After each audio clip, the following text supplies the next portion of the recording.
Hello, everybody. Welcome to the Dennis Prager Show. And we have a scientist addressing the issue. He is Douglas Axe. He has a Ph.D. Director of the Biologic Institute, a nonprofit research organization launched by Discovery Institute in Seattle. And he did his undergraduate at UC Berkeley, doctoral work at Caltech, postdoctoral and research scientist positions at the University of Cambridge, the Cambridge Medical Research Council Center, and the Babraham Institute in Cambridge. His work, the reason I'm doing this whole long bio is so you'll understand his science credentials. His work and ideas have been featured in such scientific journals as the Journal of Molecular Biology, the Proceedings of the National Academy of Sciences, and Nature. You can't get more prestigious than those three. Dr. Douglas Axe, welcome to the Dennis Prager program. Thank you for having me. I am delighted. Douglas Axe, by the way, Axe is A-X-E. The book is Undeniable. It's a great title. Undeniable, How Biology Confirms Our Intuition That Life is Designed. The book is up at DennisPrager.com. Undeniable. That's right, undeniable. That is your claim. It is undeniable. Did you start out with this belief that it was designed life? You mean starting out life or starting out the book? Yes, starting out life. Well, I can't recall what my thinking was as a young child. I was not raised in a church-attending home, and I don't think I ever found, in fact, I can say with confidence, I never found the evolutionary story to be plausible, but I don't think I spent a lot of time worrying about it. And then as an undergraduate, I started to really think about these two alternative stories about life, that it is something that God made, being the one story, which I favored, and the alternative being that it's basically an accident, that we are cosmic accidents. And I saw those two things in conflict. I had no doubt about what I believed, and I just saw an opportunity to do science, to test the alternative, and so that's what I ended up doing. My older brother is a physician. He's a professor of medicine at Columbia, and he went to Harvard Medical School. I only mention this so that people will again see scientific credentials. And I'll never forget when he was there, and he said to me, his younger brother by 6 years, and he said, I looked in the microscope, I saw the cell, and I thought, this is just, it's too complex to have just happened on its own. Is that the sort of thing that happened to you? I think one of the things I bring out in the book is something called the universal design intuition, and this is broadly acknowledged. It's not, I gave it that name, but it's broadly acknowledged that from a very early age, 2 or 3, we start to look at, we meaning everyone, we look at living things and attribute them to a godlike designer. So I had that all along. What emerged later was the idea that one could defend that intuition. Because, of course, when we reach our teen years, you go off to high school, you go off to college, people start to say, well, yes, we have the intuition, but that's just an intuition. If you do science carefully, you see that Darwin had the correct explanation and the intuition is wrong.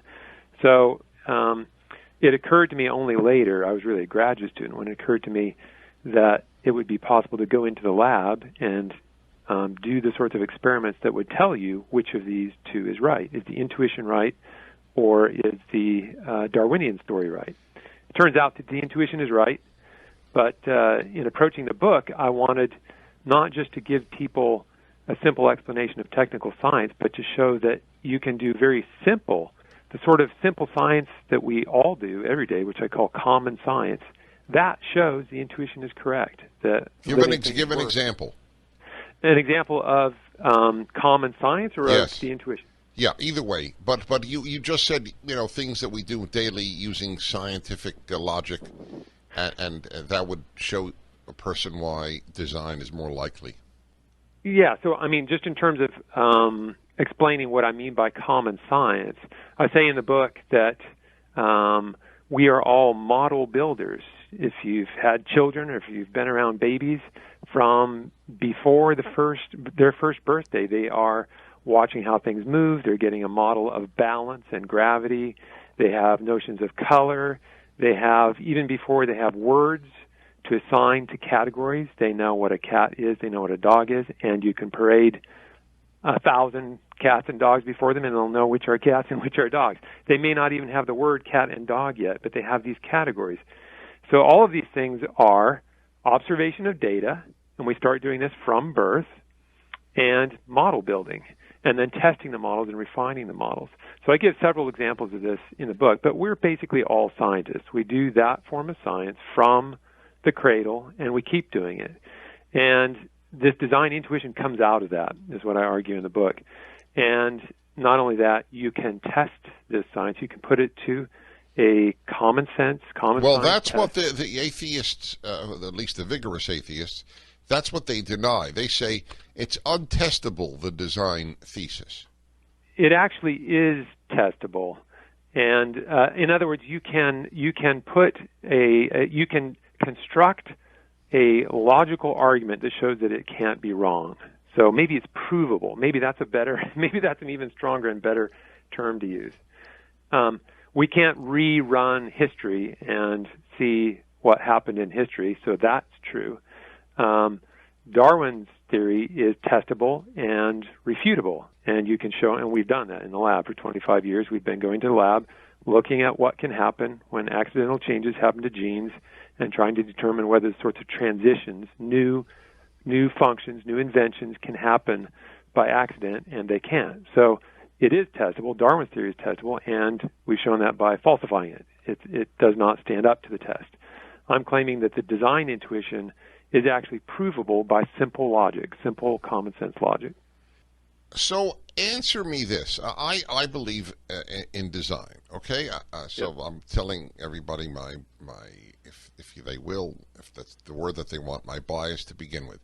But if that's true, and if what you just said is true, that Darwin is disprovable, then we are in a very precarious position in the world, because it means that the overwhelming majority of scientists have been corrupted. True. It's a very, and I'm not sure, and I don't know of anyone who's done the sort of survey that would need to be done where you very carefully protect the identities of the people being surveyed. I'm not sure if such a survey were done among life scientists, what fraction of them honestly, in their heart of hearts, believe that life can be an accident, and what fraction of them are highly skeptical of that. I suspect that there's more skepticism than we realize toward the Darwinian story. What happens is, in the sciences, as in every human sphere, politics comes into play and peer pressure comes into play, and people are afraid, scientists are afraid to speak out against orthodoxy, because scientists get punished for speaking out against this particular orthodoxy. I have to admit to you, my dear listeners, that I am in one of those positions in life that every so often happens, where I don't quite understand why people would assume that everything is random. It would strike me that if somebody had not been educated in any science whatsoever, but they were intelligent and literate and given nothing about Darwin and nothing about evolution and nothing about God and nothing about design, nothing, and just say, look at the world, do you think it happened on its own? Everything did. That we went from rocks to Beethoven with no design, or do you think there was a design? I think that 99% of people would say there was a design. You have to learn that there's no design. Now, you said, Douglas Axe, that there are simple tests that one could use, or you have used, to show design. And I asked you for an example, but I don't think I got any. Well, I corrected. I said that I think that Darwin's claim is testable, and my evidence for that is that I've tested it. We spent 25 years testing it. To say that, I guess you could say design would be testable in this sense if someone could come up with an accidental way to get inventions, then that would refute the design. Okay. So in other words, you're saying there are tests to refute randomness, which Right. thereby implies, because there's no other possible implication, that there's design. Correct. And in theory, if someone could go out and show, and there have been these claimed demonstrations. I mean, Richard Dawkins did a demonstration in The Blind Watchmaker where he used gibberish letters and he evolved them to get a line from Shakespeare, "Methinks it is like a weasel."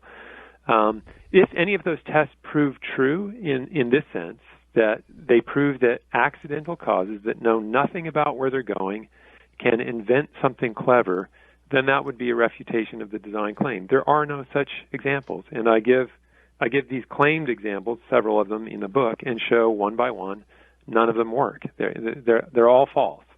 So in that sense, it is refutable, but it won't be refuted because it's true. So I also said I think there's a basic, simple, logical argument, rational argument that everyone can get. It's not technical, that shows why that will never happen. Accident will never invent. I see. Okay, fine. So now I'll ask you a question that is more psychological than empirical science, but nevertheless, I'm just curious. And this is really, and I'm asking it because I'm puzzled by it. I don't have a full answer. Why do people want to believe that there is no design? That's a curious question. I think it's in the last chapter of my book. I'm trying to turn to it right now. Yeah, it is. It's in chapter 14. Richard Dawkins sponsored bus ads. You may have seen this in the news a couple of years ago. In Britain. Appeared in London. Yeah. And the ads, so these big banners appear on the sides of buses in London said, "There's probably no God. Now stop worrying and enjoy your life." And I have to admit, the first time I saw that, I thought, I don't even get the thought that's being conveyed there. Because if someone were to convince me that there's no God, my life would go into crisis. Because right, I would start worrying. That's when I would start worrying. Yes. Right. So I right, thought, I don't even understand the logic of this. That's right. But I pondered it a bit, and I think what's really being said there is I've found a way to do life telling myself that there is no God, and part of that has involved me telling myself that this feeling of guilt I have for living life as though there is no God is false. And I can overwrite that guilt and I can suppress it and say, I'm not wrong to live this way. My life is my own. I think that must be what Dawkins is referring to. Once you've gone down that course... In other words, you're not being judged? Is that it? Yes. The idea that you will not have to give account to anyone your life. Yeah, that's what I agree totally with you. I think that's behind it. Yeah. People don't want to be judged. And that's ultimately what I think is involved here. Yep. So a question to you that and this is, a lot of times, and totally understandably, and it's valid, a lot of times an interviewer will ask a question that they have an answer to in their minds, but they want to hear the person. I don't have an answer to this one. So I am truly asking you, and just to see how you have grappled with it. So I believe in a designer, and I believe in design. So in light of that, and this is more of a theodicy question, a reconciling God and the suffering question, but nevertheless. So if we're designed, why do there seem to be so many flaws in the design? Throughout history, I would say half the children who were born died before their first birthday. Doesn't that strike you as a flaw in the design? I do address this in the book. There's different things that people can mean when they start to go down this road of asking why are things the way they are. One of them that I give as an example is the panda's thumb. So there are these things where you look at a healthy thing and say that's not the way an intelligent designer would design it. The panda, the giant panda, you may know, has this thumb-like extension on the paw. Well, wasn't that the name of one of Dawkins' books? The Panda's Thumb, or somebody, or maybe... There's a website called The Panda's Thumb. Oh, okay, all right. I don't know if there's a book. There may be. But this extension on the paw allows the panda to strip the leaves off of bamboo for eating the leaves off bamboo. It's not a proper jointed thumb like ours, so it's not a true thumb. But there's this little bone extension that allows the panda to do that. So that's one example that's been put forward, and a lot of people have invested much time and effort in writing and saying, here's an example of something that's not done the way a good designer would do it. All right, hold on. Perfect. Time for a break. We'll hear the answer when we come back. So I asked you a sort of $64,000 question, and that is, if it's designed, this is a big argument offered by the anti-design people, and it's an argument that does not strike me as absurd. I think a lot of absurdity in the anti-design world, but this is not one. Anyway, if it's designed, why do there seem to be so many flaws? And I gave the example of, until modern science, about half the babies born died before the age of 1. So you were saying? I agree, first of all, that this is not an absurd objection. It's a very weighty objection that needs to be answered very carefully. I addressed it in part in the book, and I kind of broke off two different avenues of critique here, and one is not babies dying. Well, one of them is, why is there so much brokenness and evil in the world, natural evil, diseases, cancer, birth defects, etc. Another is to look at healthy things and say, why are they this way? This doesn't seem to be the way an intelligent designer would make them. With respect to that second one, I gave the panda's thumb as an example. By the way, Stephen Jay Gould did write a book, The Panda's Thumb. Yes, I recalled that during the break. Yep. Gould did. Right. So my answer to that in the book is that when we critique something like that, we're placing ourselves in a position of a critic, a biocritic, I call it in the book. And I question whether anyone has risen to the level of understanding that would make that position appropriate. In other words, when we look at a panda and say that's not the way a designer should have done it, it's as though we're saying, oh, and by the way, I've made things like pandas. Trust me, that's not the way an intelligent designer would do it.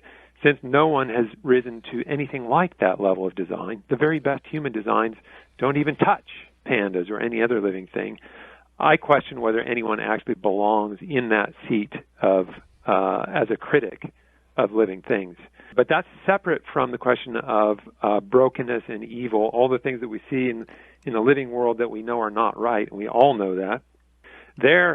That's a very deep question, and there I think the false logic that's sometimes put forward is, if God is good and all-powerful, then there cannot be this kind of brokenness and evil in the world. And I would say that's not quite correct. What's the correct statement is, if God is good and all-powerful, then a world where that brokenness and evil exists, which is this world, cannot be the final state of affairs. In other words, there will be an answer to this. If God is good and all-powerful, we're waiting for the answer.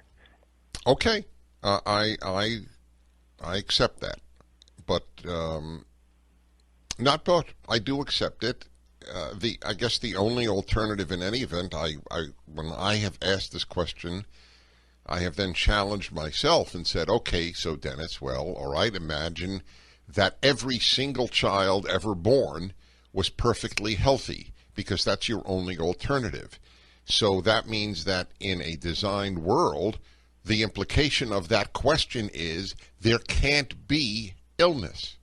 And then that does become a little odd. That means that God would only, or the designer could only, have made a utopia. Otherwise, there's no design.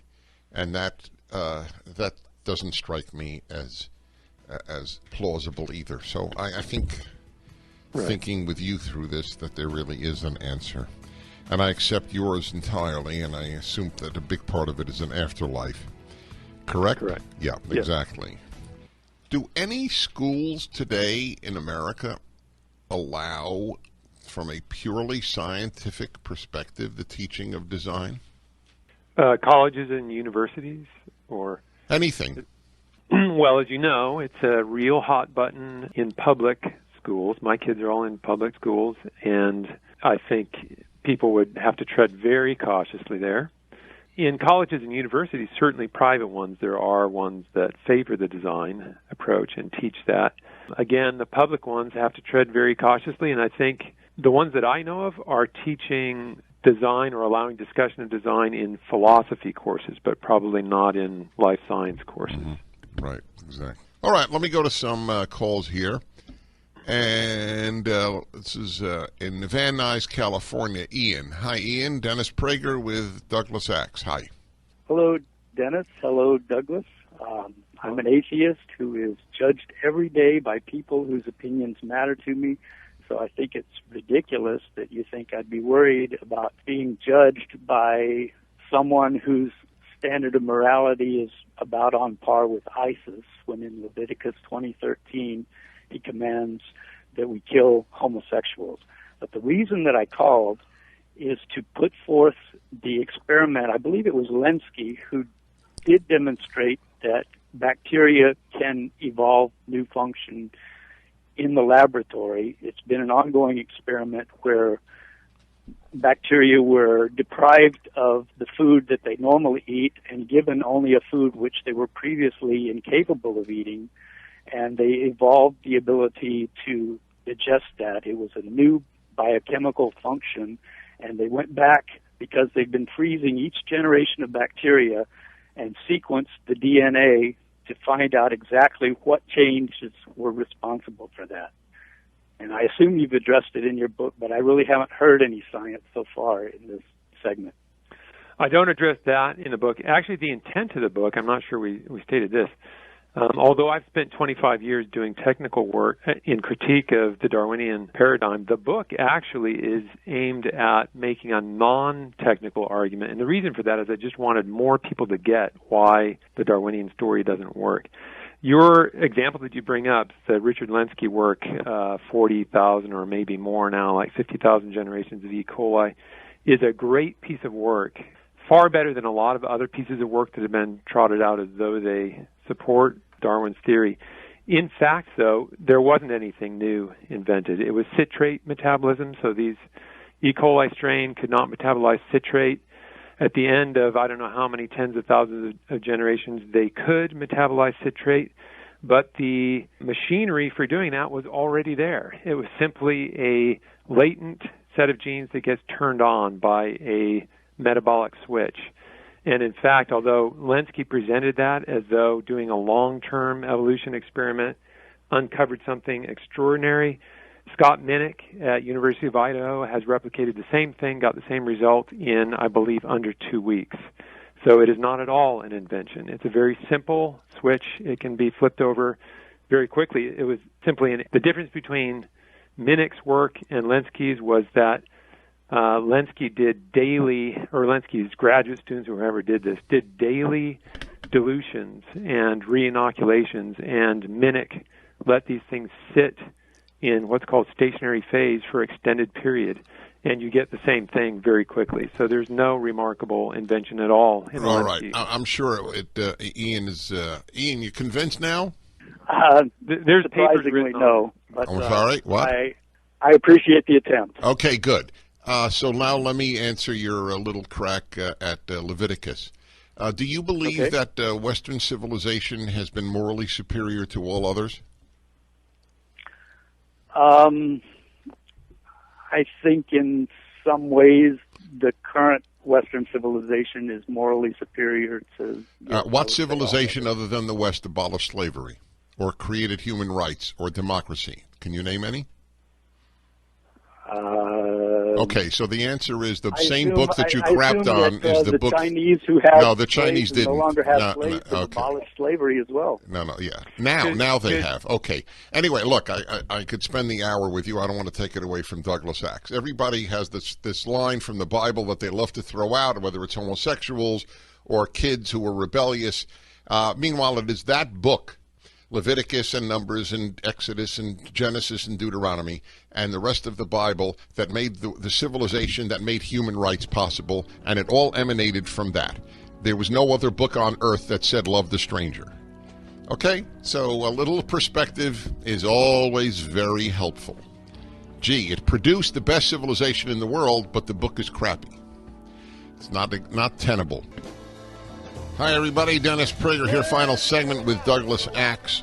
This very readable book based on a lifetime of research. Undeniable. How biology confirms our intuition that life is designed. We live in a strange age, if I may editorialize personally for a moment. an age that really does believe that it is more logical to believe that everything came about by chance. One day, I am truly convinced. One day, we will be regarded as one of the strangest periods in the history of the world. That the entire, or nearly the entire intellectual world was dominated by the belief that everything happened on its own. In that regard, your book is undeniable. It could have been the obverse of it, if you will, improbable. It could have been the title, and the book is showing how improbable it is that everything was done by coincidence. So much so that I have had scientists on who now actually believe that it is so improbable that life, let alone intelligent life, evolved on its own, that there simply hasn't been enough time in this universe. So now they posit that there are an infinite number of universes to get around it. Indeed. I mean, which they acknowledge can never, ever be proven or disproven. There cannot be contact with another universe. So they are positing something that is literally unprovable and undisprovable, and then they laugh at us who think that life suggests a designer.